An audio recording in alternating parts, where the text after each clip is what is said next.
Insurance کے حوالے سے ایک سوال کرنا چاہتا ہوں کہ لائف انشورنس جو لوگ کرواتے ہیں آیا اسلام میں اس کی اجازت ہے یا نہیں؟ اصل میں یہاں اس کو کہوں گا آپ سے کہ ایک تو ہمارے ہاں جو اس وقت انشورنس کا نظام ہے وہ لازماً گتھا ہوا ہے سود کے ساتھ، لہذا اس شکل میں جو اس وقت انشورنس ہو رہی ہے وہ تو حرام ہے، اس کے حرام ہونے میں کوئی شک نہیں ہے۔ البتہ یہاں پر پیور انشورنس کی بات اگر کی جائے جس کے اندر کہ کوئی سودی معاملہ نہ ہو، کیونکہ وہ پھر انویسٹ کرتے ہیں اور اس کا بھی پھر وہ جو ہے وہ نفع دیتے ہیں، وہ سب کچھ ہے، وہ سارا معاملہ ہے۔ اسی لیے جس نے کوئی بڑا بینک بنایا اس نے 7 انشورنس کمپنی بنا لی، حبیب بینک بن گیا، حبیب انشورنس کمپنی بن گئی، وغیرہ وغیرہ۔ آدم جی بینک تھا، آدم جی انشورنس بن گئی۔ البتہ یہ ہے کہ جہاں تک ایک مثلاً یہ کہ ایک انشورنس اس طرح کی ہے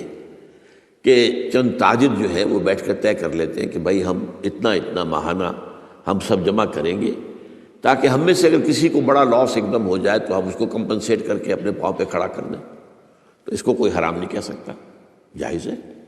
یہ تو ایک کوآپریشن ہے، کوآپریٹو ایک آپ نے بنا لی ہے، اس کوآپریشن کے حوالے سے اس کو کون حرام کہے گا؟ یہ لائف انشورنس کا معاملہ جو ہے اس میں آ جاتا ہے ایک چانس اس نوعیت کا کہ آپ نے انشورنس کرائی ہے، 10 لاکھ کی انشورنس لی ہے،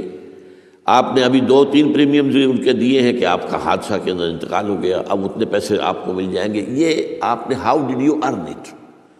تو شریعت کے جو بھی جائز ذرائع ہیں ارننگ کے ان میں کسی میں یہ فال نہیں کرتا، یہ تو چانس کی بات ہو گئی، جیسے جوئے کے اندر چانس ہوتا ہے، آپ کا داؤ لگ گیا تو آپ کو جو ہے وہ 12 ہو گئے، اور نہیں تو ظاہر بات ہے کہ آپ کی اپنی رقم بھی گئی۔ اسی طریقے سے یہ ہے کہ اگر وہ آپ نے جتنا بھی رقم جو ہے دی ہے وہ ہو سکتا ہے کہ وہ آپ بالکل ٹھیک ٹھاک اس وقت تک رہیں۔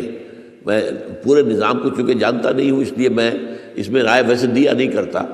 اس میں میرے بیٹے سے آپ ذرا بات کر لیجیے کہ کسی وقت آ کر جنہوں نے PhD کے کورسز مکمل کیے ہوئے ہیں اسلامک اکنامکس میں، عاطف وحید،